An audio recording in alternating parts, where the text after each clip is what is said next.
மதுரையில் ஒரே நாளில் வெவ்வேறு இடங்களில் 2 பள்ளி குழந்தைகளை திருநாய்கள் கடித்த நிலையில் இருவரும் சிகிச்சைக்காக ராஜாஜி அரசு மருத்துவமனையில் அனுமதிக்கப்பட்டனர். விவரங்களை தருகிறார் செய்தியாளர் ராஜ்குமார். வணக்கம். விவரங்களை சொல்லலாம். மதுரையில ஒரே நாளில் 2 பகுதிகளில பள்ளி குழந்தைகளை நாய் கடித்து காயமடைந்தனர். அவர்கள் உடனடியாக மீட்டு மதுரை அரசு ராஜாஜி மருத்துவமனை சிகிச்சைக்காக அனுமதிக்கப்பட்டனர். இதனால பெற்றோர்களும் அச்சத்தில் இருக்கக்கூடிய காட்சிகளையும் காண முடிந்தது. மதுரை மாநகராட்சி 45வது வார்டுக்கு உட்பட்ட காமராஜர்புரம் குமரன் குறுக்கு தெரு பகுதியில் வசித்து வரக்கூடிய மைக்கேல் மரிய செனிபர் இந்த தம்பதியினுடைய மகளான செர்லின் நிதி என்பவர் 7 வயது சிறுமி. இவர் இன்று காலை அதே பகுதியில் உள்ள செயின்ட் பேட்ரிக் மிடில் ஸ்கூலுக்கு இன்று பள்ளிக்கு சென்ற போது அந்த சிறுமியை தெருநாய் விரட்டி கடித்து குதறியதில் சிறுமியுடைய முகம் மற்றும் கால் பகுதியில் பலத்த காயம் ஏற்பட்டது.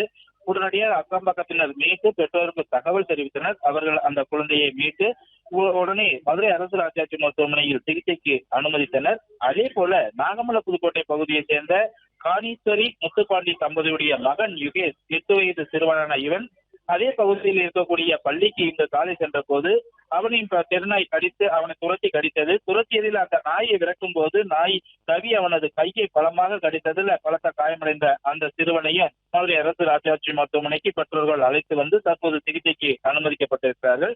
ஒரே நாளில் 2 குழந்தைகளை தெருநாய் கடித்த சம்பவம் பெற்றோர்கள் மத்தியிலே ஒரு அதிர்ச்சியையும் அச்சத்தை ஏற்படுத்தி இருக்கிறது.